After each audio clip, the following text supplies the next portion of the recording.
Hi, my name is Patrick. This is basically a 100 days preparation plan to score a 100 percentile in CAT. I mean, we have almost 100 days left. So how do we prepare? So that we score 100 or maybe close to 100 percentile in CAT. What does it require? I'll just give you a broad plan. Obviously, implementation, how you do it, all matters when you try to improve your score. So understand it, Captain. Don't take this as face value. You need to modify things based on your own strengths and weakness because each individual is different. So everyone has his own way of preparation. This is, I'll give you a broad guidelines, but you need to modify it based on your strengths and weakness. Understand, key to cracking CAT is to experiment, finding out what works for you, what doesn't work for you. Also ensure that you spend more time on your weakness. If you really want to score high, you need to score well in your weak area. Assuming that you can do well in a strong area, you should be definitely be strong enough. So this is what the whole thing. So let's start with assumptions. I'm assuming that you've covered your basics. Your one round of syllabus is over. You're already in a second stage of preparation. You started solving mocks, okay, or about to start. You just finished your syllabus, about to start, or already started writing mocks as such. You can give at least 4 hours a day of preparation. More the better, but yeah, 4 to 6 hours is what is recommended. As 4 hours is normally sufficient to really prepare for CAT. You don't require more than that technically.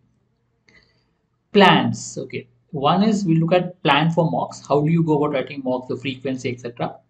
We look at plan for each section, the con, DILR, and verbal section as such. So we'll make a broad plan to tell you how to go about preparing for each case. Mock plan. I would say the first 2 weeks start with 1 or 2 mocks a week because when you start with the mocks, it's important that you spend more time on preparation and look at your weak areas, look at how to improve. So 1 or 2 mocks is sufficient in the initial part. Okay. Ideally, total tend to spend 25 to 35 mocks. Again, you can spend more mocks if you feel you're comfortable with it, less mocks if you feel not comfortable. Change the way you're comfortable. Next 4 weeks, maybe 2 mocks a week is what you need to look at it, right? The rest of the time you will focus on practicing, improving your methods, improving the way to solve, etc. Next 6 weeks, around 2 to 3 mocks. Maybe you can increase to 3 mocks a week if you're comfortable with it. So normally if you're scoring good enough percentile, you can write more mocks. If you're scoring a lesser percentile, solve less mocks. Last 2 weeks, around 2 mocks a week. So this is what broad plan of the 100-day preparation is as such, right? 25 to 35 is what you could vary in terms of number of mocks. Mock analysis. So initially spend 5 hours per mock. It's important that the initial 1 2 mocks you spend more time try to understand how you're solving, what you're solving, how to go about it. You may spend more time on mock analysis. I'll come up with a separate video with regards to what to do with regards to mock analysis. I've already released some of the videos. You can look at it. But yes, spend more time on mock analysis. Later on, as and when you get used to it, you can spend lesser time because now you know what the mock does, how to interpret, and what to look out for. Okay, focus of mock analysis should be first just trying to get better method. Look, if you're really scoring high, you need to look at solving things faster, and that is only possible if you get better methods. If you solve by the same methods, will end up spending the same time, and that will not help you to score higher. So focus on getting better methods. Search for areas where time can be saved. So go to your entire mock, look at points where you have wasted a lot of time. Can you reduce the time spent on it? Look at it. Keep on searching for each section. Verbal, have you spent more time on reading or have you spent more time on questions? Is there somewhere you can save time or improve accuracy? Same with DILR. Have you spent more time on calculations or maybe reading or maybe starting? Check where can you save time. If you can save time, it will help you to solve more. Identify areas that need to be worked on. So as when you analyze a mock, identify, okay, do I need to work on the Quant or the DILR section, or in the Quant section, do I have to work on specific topics as such? So look at areas that you need to work on and try to improve on that. Coming to individual plan, Quant. Ideally, if you're really looking at a high percentile, I normally recommend people to score without pen and paper. If you're looking at really high percentile. The idea of without pen and paper is you can solve things much faster. When you do things orally, you tend to be much faster. In the exam, maybe you can use pen for some of the sums, but during practice, try and see if you can avoid it. Okay. Normally, you use pen maybe in geometry, equations, time per distance sums, where you need to draw some figures, etc. But else, if possible, avoid it. There will be obviously cases where you have to use a pen.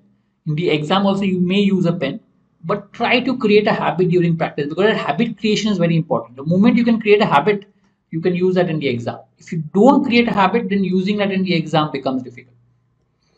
Okay. Again, when you solve the sum, please go back and check for alternate methods. Again, methods becomes important because the moment you get a better method or you get alternate methods, your understanding of the whole concept improves.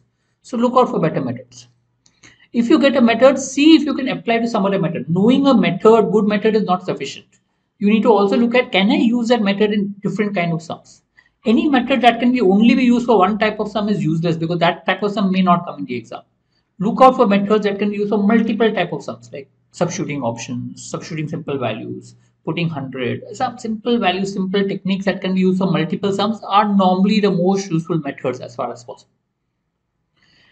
Coming to DILR, or again, after you solve a set, go back and check the process, the way you solve was correct or not. I mean, there's always a longer method and there's always also a shorter method. Have you used the right format?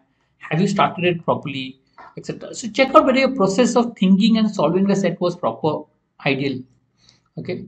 Also check if is there any other way of solving the set given to you. I mean, any other alternate method of starting, any other alternate way of going through it. Look at the solution, check if you can get a better method to solve. Identify areas where you can save time. I mean, a lot of people waste time in reading the set. They take 3-4 readings of a set before they understand and put the data out. If you can just read the whole set, maybe maximum twice and have the data in place, that will help you to save a lot of time. Or maybe some people waste a lot of time in starting the set. We don't know where to start. Keep on searching. So check out, can you save time out there by looking at common starters that are there and work on those.